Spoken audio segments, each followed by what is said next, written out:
Sa previous episode, ang bida nating si Ars ay nag-reincarnate bilang isang anak ng Maharlika sa ibang mundo, natatandaan niya ang dati niyang buhay at dahil dito ay nagagamit niya ito sa kanyang kasalukuyang pamumuhay bilang isang bata, at may kakayahan din siyang tinatawag na appraisal na kung saan kaya niyang alamin ang kakayahan ng isang tao. Dahil sa kakayahan na ito, napahanga niya ang mga sundalo na gumagawa ng pagsasanay at nag-advise siya dito kung anong armas ang swak para sa isang lalaki. Pagkatapos ay napansin ng kanyang ama ang kakayahan ng kanyang anak at ito'y natuwa dahil sa ito'y isang rare na kakayahan. Nag-recruit si Ars ng isang lalaking dukha na may pangalang Reet dahil sa nakitaan niya ito ng kakaibang abilidad, dahil dito ay sinubukan ng kanyang ama ang kakayahan ng bata at namangha ito dahil sa nakakasabay ito sa kanyang galawan. At sa pagpapatuloy, ilang taon matapos sumali si Charlotte doon ay bumalik na si Raven matapos lang ang isang labanan at sinalubong agad siya ni Ars pagdating niya. Natutuwa siyang makitang ligtas na nakabalik ang lahat kaya't tinanong niya ang kanyang ama kung paano naganap ang labanan ngayon. Masaya si Raven na sabihing ito ay isang napakalaking tagumpay, at malaki ang pasasalamat sa kontribusyon ni Charlotte na lumago sa maraming aspeto sa nakalipas na mga taon at mula nang siya'y may talaga sa unit ng mga mage, siya'y naging bida sa entablado at mabilis na naging isa sa mga kinatatakutang mage sa bansa.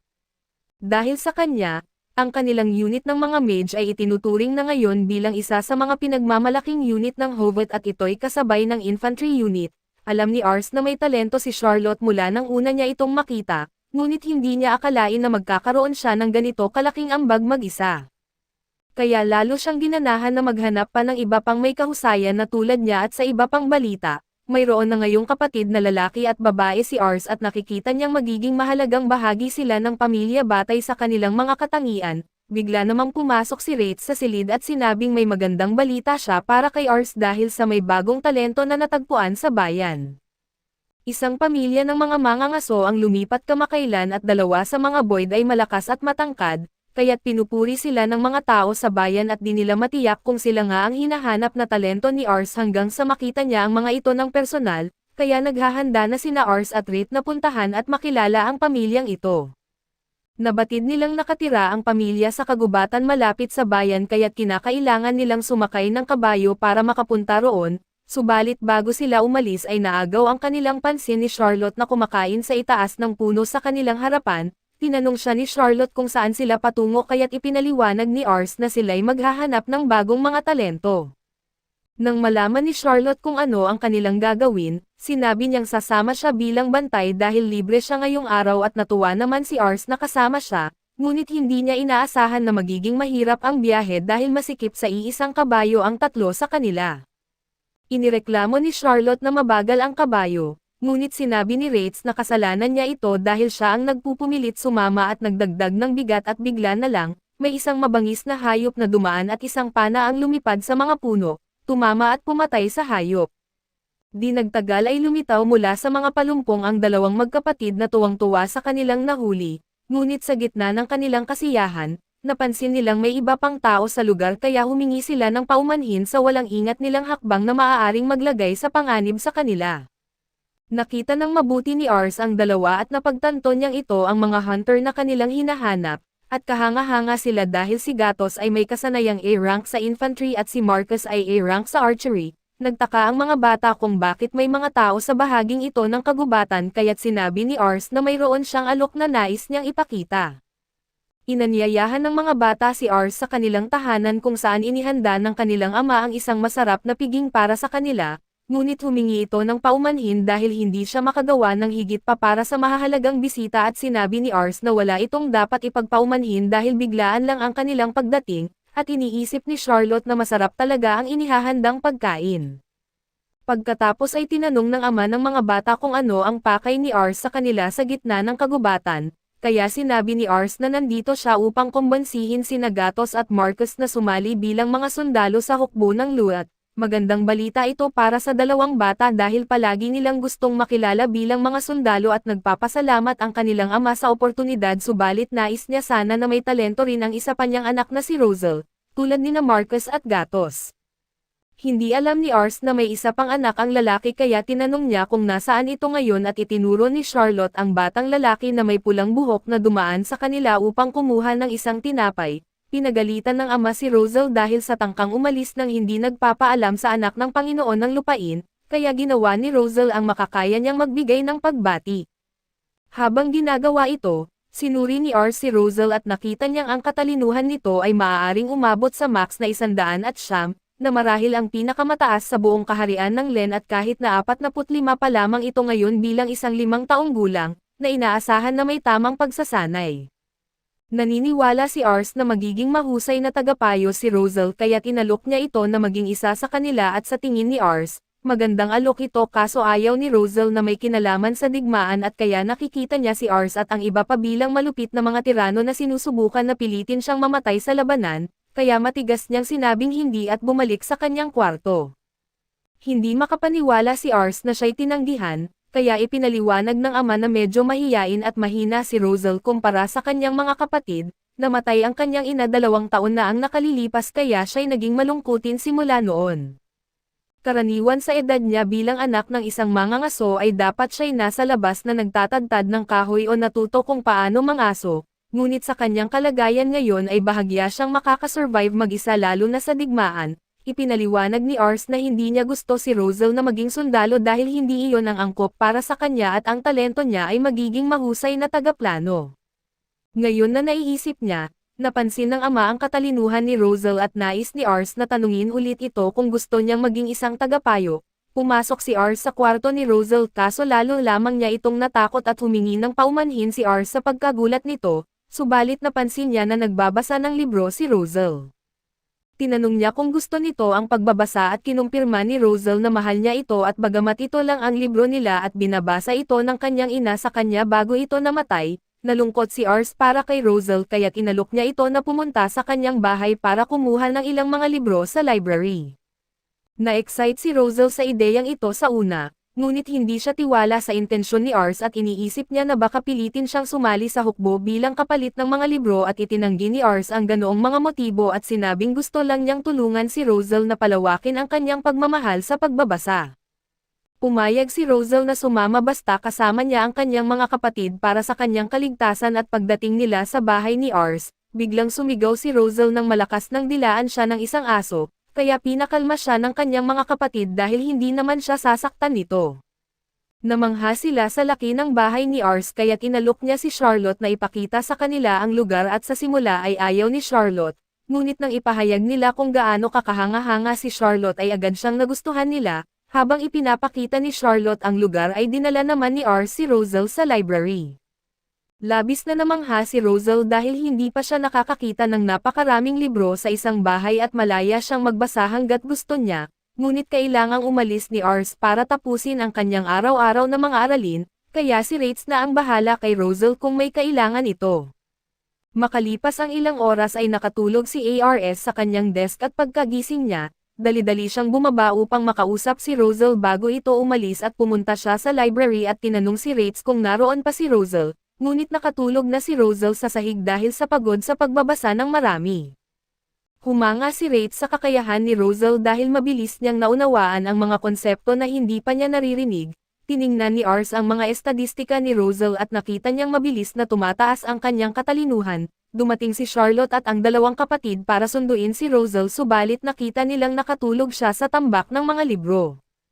Natuwa sila na ginagawa ni Rosal ang bagay na mahal niya. Ngunit hindi nila maintindihan kung bakit interesado si Rosal sa mga libro dahil sa hindi siya natutong magbasa. Nagulat si Ars nang malaman na hindi natutong magbasa si Rosal, kaya tinanong niya ito kung paano siya natutong magbasa. Ipinaliwanag ni Rosal na naaalala niya ang pagbabasa ng kanyang ina sa kanya noong bata pa siya, kaya tinutugma niya ang mga salitang sinabi ng kanyang ina sa mga salita sa pahina at kalaunan ay natutong magbasa siya ng mag-isa. Nagulat ang lahat nang marinig kung gaano kahusay si Rosal. Naisip ni Ars kung paano niya maipapakita kay Rosal at sa kanyang pamilya na may mga paraan upang mangaso ng hindi kinakailangan ng pisikal na kahusayan, na maaaring magbigay kay Rosal ng kumpiyansa na maging kanyang tagapayo.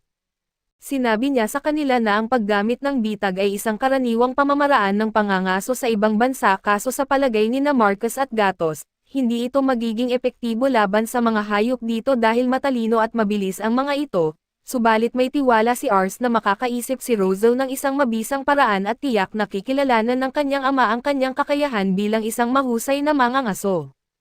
Hindi naniniwala si Rosal na kaya niyang gumawa ng ganitong bagay, ngunit nandyan ang kanyang mga kapatid upang suportahan siya at nagsabing gagawin nila ang lahat upang tulungan siya at nais patunayan ni Rosal na siya ay may silbi kaya pumayag siyang gawin ang lahat ng kanyang makakaya, at pagkatapos ng maraming trabaho sa likod ng mga eksena ay nakabuo sila ng isang bitag.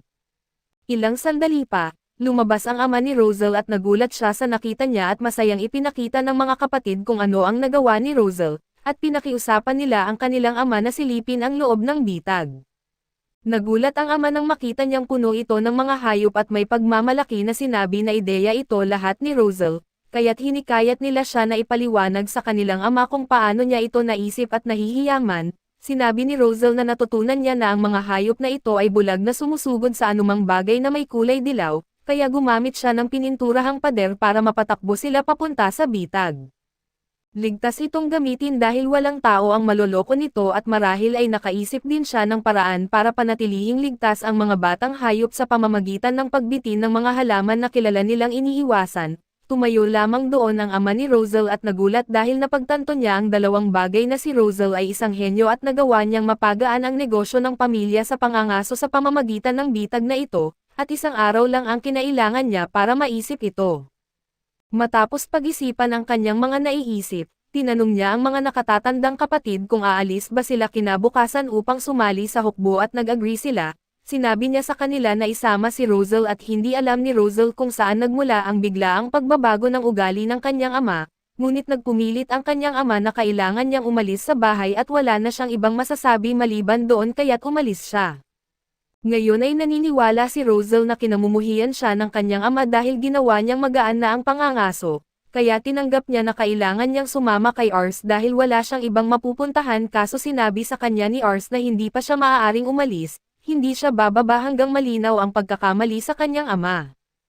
Nang magkasakit ang ina ni Rosal pagkatapos niyang ipanganak, palagi niyang inisip na kinamumuhian siya ng kanyang ama dahil siya ang dahilan ng pagkamatay ng kanilang ina. Kahit na hindi ito sinabi sa kanya ay naniniwala siya na iyon ang iniisip ng lahat tungkol sa kanya kaya't lagi siyang nagkukulong sa kanyang kwarto.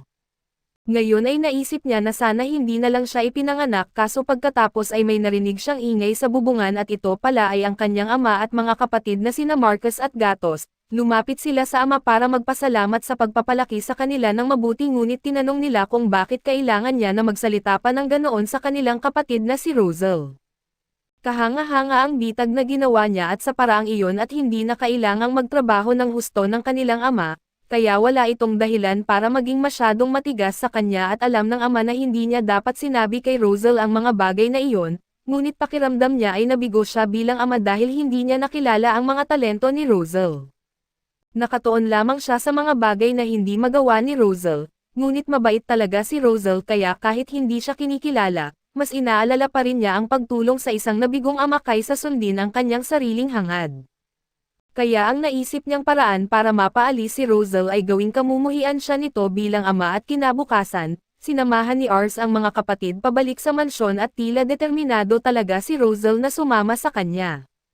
Naniniwala ang kanyang ama na kinamumuhian siya nito pagkatapos ng lahat at hindi na nag-aabala pang magpaalam, para makapamuhay si Rosal ng mas magandang buhay ng walang pagsisisi at gayunpaman, lumingon si Rosal sa kanya at sinabing kahit kailan ay hindi niya magagawang kamuhian ang kanyang ama.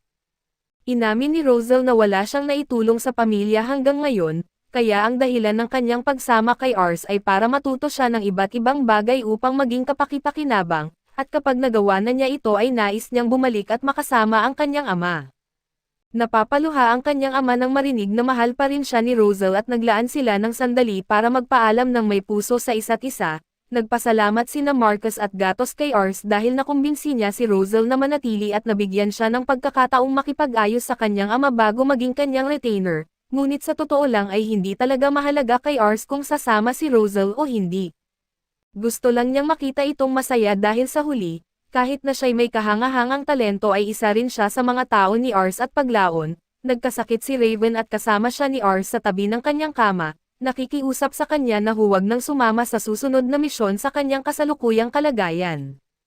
Sa kasamaang palad, obligado si Raven na umalis dahil sa kasalukuyang kalagayan ng mundo, wala siyang ibang pagpipilian at kamakailan ay namatay ang gobernador ng misyon at sa kanyang testamento, itinalaga niya ang kanyang bunsong anak bilang tagapagmana ng trono.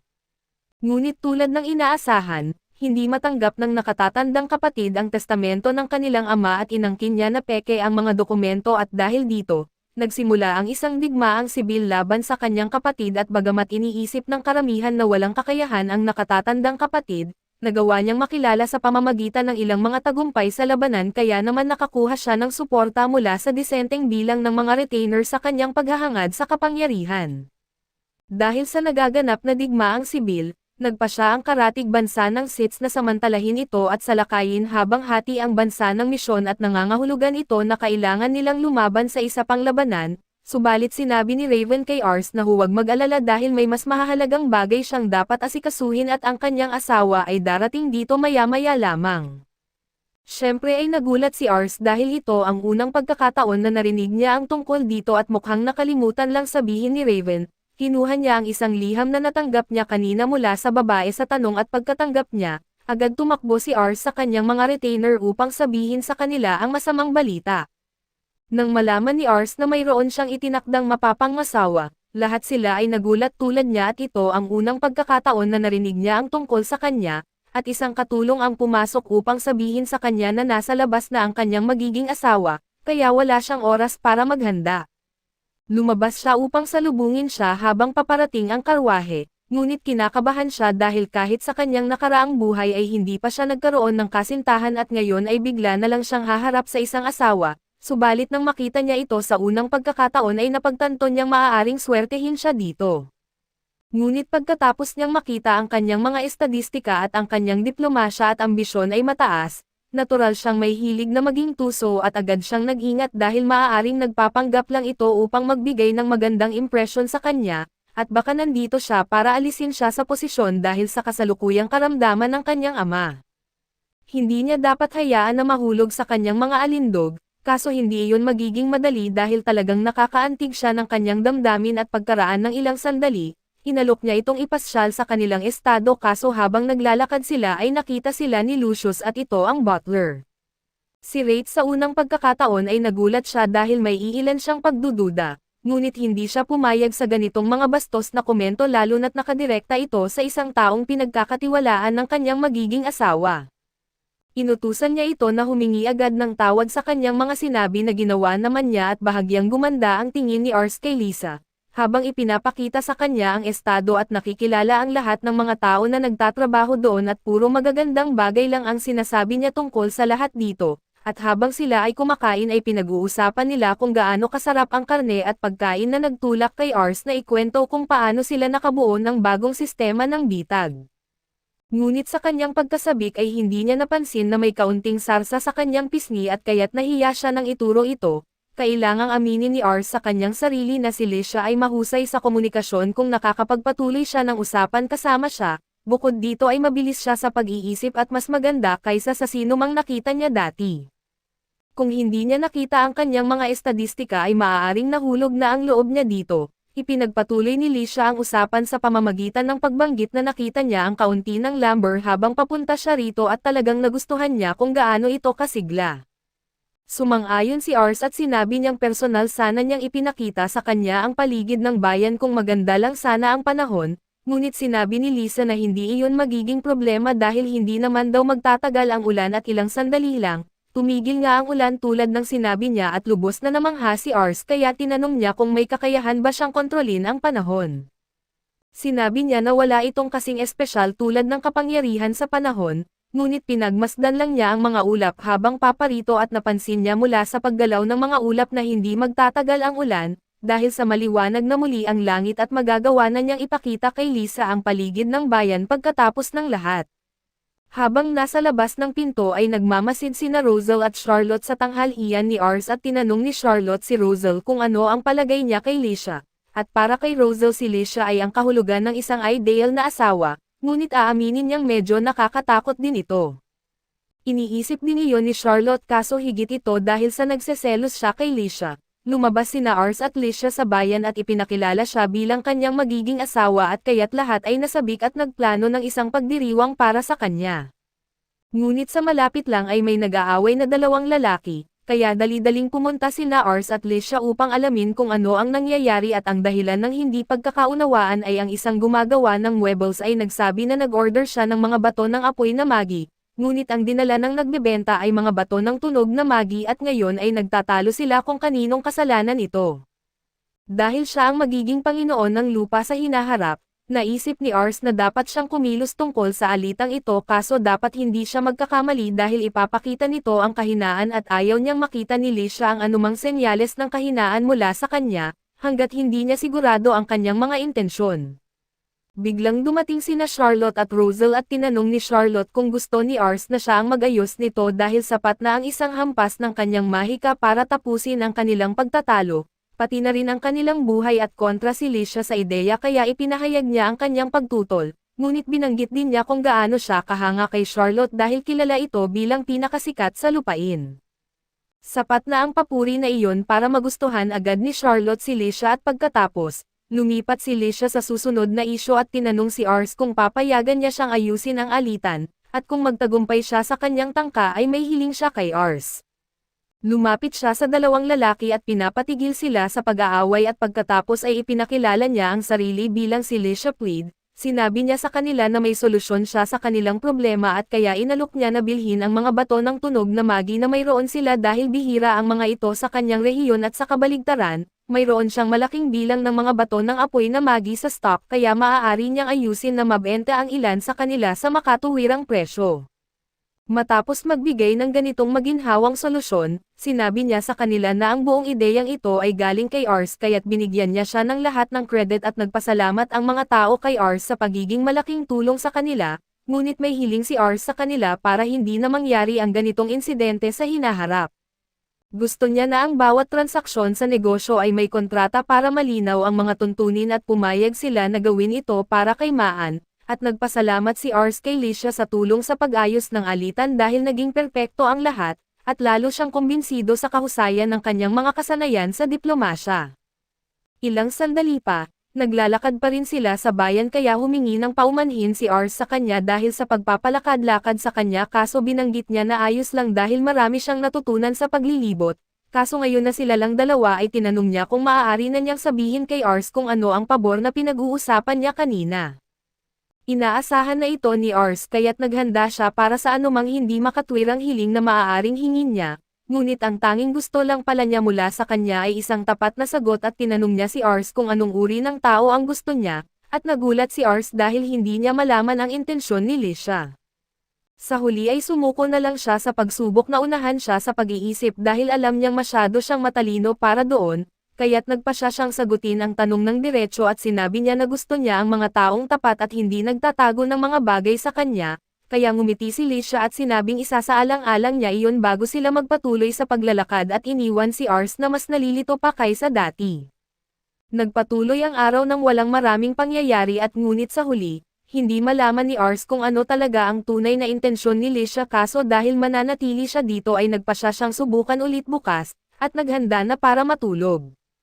Natagpuan ni Ars si Lisha na nagtatago sa kanyang kama at ito ang pinakamalaking gulat na natanggap niya sa buong araw. Tinanong niya kung alam ba ni Lisa na ito ang kanyang kwarto at alam niya ito kaso naisip niyang magiging nakakatawa kung gugulatin niya si Ars sa pamamagitan ng pagtago sa kanyang kwarto. Nagkabiglaman, may dahilan si Lisha sa kanyang pagpunta at naungkat niya ang sinabi ni Ars kanina na gusto niya ang mga babaeng hindi nagtatago ng anuman sa kanya, kaya nandito siya upang magkaroon ng tapat na pag-uusap at nagbuhos si Ars ng tasa ng tsaa para kay Lisha bago niya itanong kung ano ang gusto nitong pag-usapan. Walang pag-atubili, diretsahang hiniling ni Lisha kay Ars na sabihin kung ano ang tingin niya sa kanya, na ikinagulat ni Ars ng kanyang tsaa at tinanong niya kung ano ang ibig sabihin nito, ipinaliwanag ni Lisha na mayroon siyang natatanging kakayahan na malaman ang nararamdaman ng isang tao sa pamamagitan lamang ng pagtingin sa kanila. Nang unang makilala niya si Ars ang damdamin na ipinakita niya ay pagdududa at syempre, normal lang na magduda sa isang taong bagong kilala kaya't ipinagmamalaki ni Lisha na kaya niyang makuha ang tiwala ng mga tao pagkatapos lang ng ilang pag-uusap. Gayunpaman lahat ng ginawa niya upang makuha ang pabor ni Ars ay lalo lang nagpatibay sa pagdududa nito sa kanya, kaya gusto niyang malaman kung ano ang nakikita niyang nakakahinala sa kanya. Nauunawaan ni Ars kung bakit siya hindi mapapalagay sa kanyang pagdududa, dahil hindi niya akalain na may makakakita sa kanyang mga estadistika. Maaari sana niyang iwasan ang tanong, ngunit pinili ni Ars na maging tapat sa halip at sinabi niya na may kakayahan siyang makita ang mga katangian at saloobin ng mga tao. Kaya nang una niyang makita siya ay napansin niyang mataas ang kanyang estadistika sa diplomasya at higit na mataas ang ambisyon kumpara sa karamihan, na nagtulak sa kanya na maniwala na bawat kilos niya ay nakaplano. Kaya't nag-ingat siya sakaling mayroon siyang ibang motibo at hindi sigurado si Ars kung maniniwala si Licia, ngunit sinabi nito na naniniwala siya dahil ang paliwanag niya ay tugma sa kanyang pag-uugali, at totoo nga na mayroon siyang malalaking ambisyon. Tinanong ni Ars kung ano ang mga ambisyong iyon na bahagyang nagpapalito kay Licia. Ngunit sa huli ay inamin niya na ang kanyang pangarap ay makahanap ng isang kahangahangang lalaki na iibig sa kanya. Ito'y labis na hindi inaasahan kaya natahimik si Ars at naging hindi tumagal ang katahimikan. Dahil dito ay unti-unti nang nahuhulog si Ars sa kanyang mga alindog na ngayong alam niyang hindi siya isang banta. Ngunit kung iisipin niya ito kasama ng kasalukuyang panahon ang pinakamagandang pagkakataon niya sa isang matagumpay na buhay ay nakasalalay sa pagpapakasal sa pinakamakapangyarihan at may kakayahang lalaki. Subalit kumpara sa iba, hindi lalo na malaki o makapangyarihan ang teritoryo ng Houseland kaya't ang pagpapakasal sa isang katulad ni Ars ay maaaring hindi ang pinakamainam para sa kanya. Nahalata ni Licia kung ano ang iniisip ni Ars at bagaman totoo na medyo maliit ang teritoryo ng Houseland, mas interesado siya kay Ars bilang tao na kung kaya't ang kanyang unang plano ay alamin kung si Ars ba ay tanga o hindi. Pagkatapos ng araw na magkasama sila, nakumbinsi si Licia na si Ars nga ang lalaking nais niyang pakasalan at maaaring maliit pa ang teritoryo ngayon, ngunit kampante siya na sa hinaharap ay magagawa ni Ars ang mga kamanghamanghang bagay at magiging dakilang tao. Nagpa siya si Licia na tapusin na ang gabi kaya't tumayo siya upang bumalik sa kanyang kwarto at pagkaalis niya, sinimulan ni Ars na sisihin ang kanyang sarili sa pagkakamali sa kanyang unang pag-amin, ngunit masaya siya na ibinahagi ni Licia ang kanyang tapat na damdamin sa kanya. Samantala sa labas ng kanyang pinto, nagsisisi si Licia sa kanyang desisyon na ibahagi ang kanyang damdamin dahil lubos siyang nahihiya sa buong pangyayari at gayunpaman, natutuwa pa rin siya na nakapag-usap sila ng tapat ni Ars at bihira niya itong magawa. Kinabukasan habang nasa karwahe si Licia pabalik sa kanyang tahanan, iniisip niya kung gaano niya kinamumuhian ang mundo ng mga maharlika kung saan palaging nagsisinungaling ang mga tao at hindi sinasabi ang kanilang tunay na iniisip. Palagi niyang nalalaman kung kailan hindi tapat ang mga tao kaya't ito'y nakakasama sa kanyang kalooban. Kaso isang araw, narinig niya ang tsismis ng ilang babaeng maharlika tungkol sa isang babae na dati nilang inaapi na nagpakasal sa isang posisyon ng kapangyarihan na mas mataas pa sa kanila, at doon napagtanto ni Licia na ang tanging paraan para makatakas sa patuloy na kasinungalingan ay ang maging napakalakas na hindi na kayang traidorin siya ng mga tao. Para magawa ito, natutunan niyang magpanggap at magpasok sa mabuting grasya ng mga tao gaya ng nakita niya kung paano ito ginagawa at sa simula, wala siyang balak na ituloy ang kasal dahil sa maliit na saklaw ng teritoryo ng Len, ngunit nais niya pa ring panatilihin ang mabuting relasyon kaya't binibigyan niya si Ars ng kanyang karisma. Subalit ito'y nagdulot lamang ng higit na pagdududa mula kay Ars at isang bagay na natutunan niya tungkol kay Ars habang magkasama sila ay ang tunay na kabaitan nito, na pinatutunayan ng pagiging popular niya sa mga tao at nais niyang maging bahagi ng mundong itatayo ni Ars, kaya pinili niyang manatili sa tabi niya. Sigurado rin siya na ang kabaitan ni Ars ay magdudulot sa kanya ng problema sa mga taong nais samantalahin ito, kaya't sigurado siyang nandyan siya para tapusin ang sinumang magtatangkang sasaktan ang kanyang mahal na si Ars at pagkatapos umalis ni Licia, nagsimula silang magpalitan ng mga liham ni Ars. Bagamat medyo kinakabahan pa rin si Ars sa pagsusulat sa kanya at kamakailan ay naging mapayapa ang mga bagay, lalo na't huminto na ang digmaang sibil sa mission at mukhang bumubuti na rin ang kalagayan ni Raven, umaasa si Ars na magtatagal ang mapayapang panahong ito. Kaso dito muna matatapos ang ating recap, salamat sa inyong panonood hanggang sa muli.